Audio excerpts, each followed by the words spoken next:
Hello, welcome to Driven It Tinker Time. Tinker Time with a bit of a review as well. You see, I'm making a repair to my brand new 6-in-1 jump pack from Halfords because it's got a design flaw. Actually, it's got a couple of design flaws, but it's got one really big fundamental design flaw. So I'm having to repair it. There's also another reason why I'm having to repair it instead of taking it back, but you know, we'll come to that as I go through this review after this.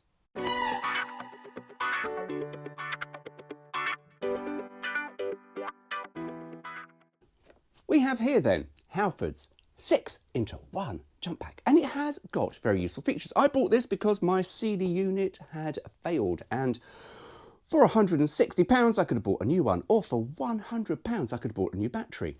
Halfords unit here, £99.99 on the shelf. Now I'm just going to touch on something they do for £71, a 4-in-1, but it's missing two features that I think are rather handy. And for 30 quid, yeah, I would actually recommend you pay that extra 30 quid. So I'm going to go through what it's got, because we've got the usual jumper cables, which are quite handily are switched on by this big red turny dial at the front, so you don't go and start sparking up and causing all sorts of problems. And then we've got a rather useful torch, and we have, this is a little bit, I think they've been a little bit saucy with their 6-in-1, because you've got a USB socket at the front, but then also at the side you've got a 12-volt socket. 12-volt socket I find quite useful when my leisure battery in the camper van's getting a bit sketchy, and I can use my extension lead, plug it in, power up things like my fridge. Yeah. However, two really useful features. It has a tyre inflator, and spin it round on the back. Oh, hello, saucy bitch, isn't it? 240 inverter. However, it comes down to the end user experience. Oh, look at me using wanky words. If you are an end user of this, if you did design this, you would suddenly go, oh, hang on, that's not good. You see, I sometimes like to test these things to the absolute limits, to their maximum. A bit like my friendship with my best mate. I mean, how he hasn't shoved me under the stairs and locked the cupboard, I don't know. Anyway, there are a few things that I do not like on this.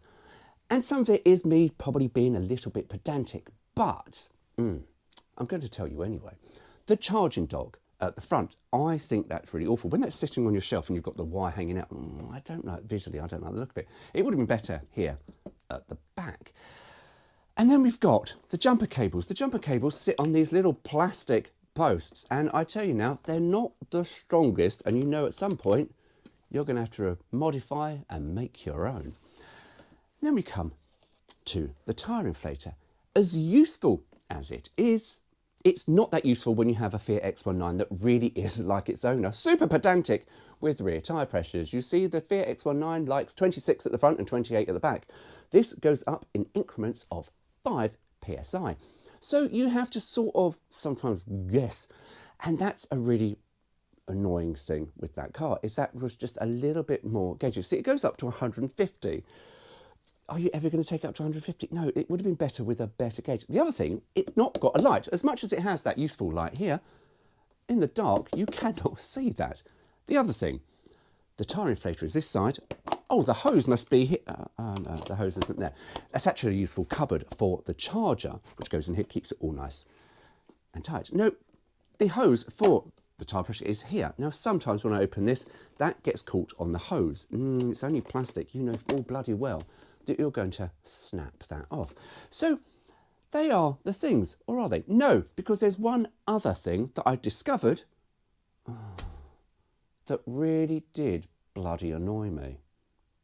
The problems I have then are mostly round back with the 240-volt inverter. It will power up something of 100 watts continuous with a 200-watt surge when you switch things on. Now, I will flash up a picture from the owner's handbook for this, and it will show you some of the things that it will power and also the length of time. You have to bear in mind a 240-volt inverter coming from a 12-volt battery will not last very long.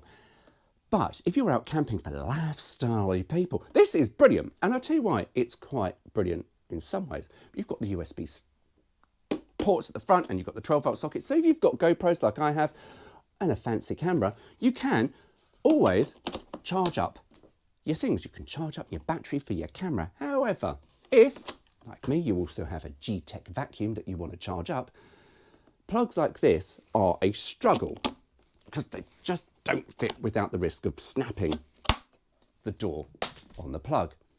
And then we come to when you do put something a little bit more spassy into your 240 volt socket. Because there's a 25 amp internal fuse that I managed to blow. You see, testing things to the absolute limits. I got one of my vacuums and I was like, oh, will it work? No, it won't. The inverter on the van I've got, if you put something that's too powerful for the inverter, it will pulse. It will woo, woo, woo, woo. It won't blow a fuse. And I thought, what will this do? Because, you know, you've got to test these things. And it went, and in here, I heard the fuse go, rendered this whole system useless. Now, I've had to fit a circuit breaker. That's what I was doing at the start of this upload. There's another reason why I fitted a circuit breaker, because I threw away the receipt, and I'm sure that Halfords would have changed it. But to be honest with you, I'm quite sure that I'm going to blow that fuse again. However, coming back to the fuse, when you read the owner's handbook, it says, the circuit is protected by a 25 amp fuse that if you are careful, you can pull out. You can't.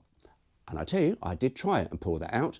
And all I did was remove the clearish plastic cover off the fuse terminals to reveal the fuse that had blown. You can't get it out.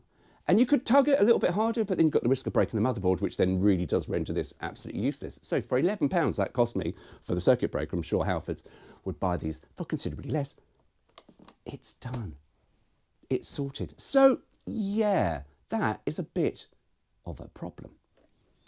That there is then Halfords 6 into 1 jump pack. Do I recommend it? Well, do you know what? For £99.99, I do.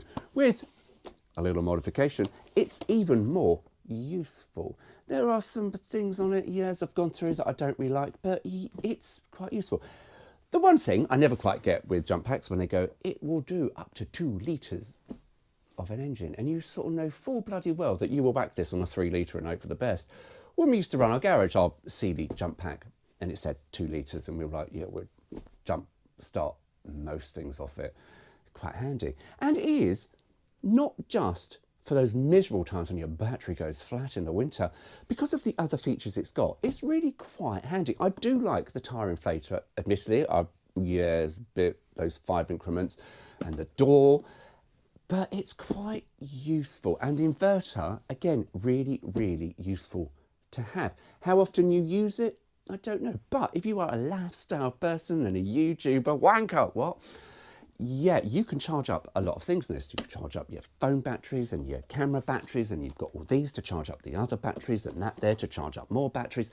So you're never ever without a power source.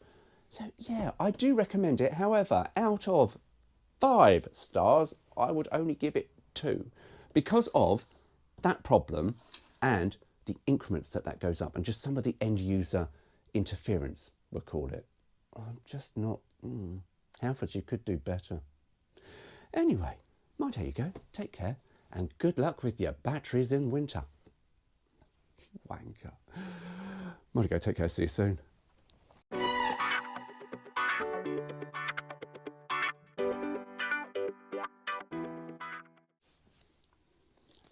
So, no, not so. I don't want to keep saying so. Why do I keep saying so?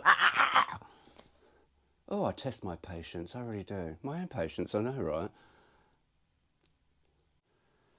I've got pins and needles in my foot. That's really going to fucking annoy this last bit, and I want to get this bit done. I had cramp in my foot when I went to get the vacuum out of the camper van.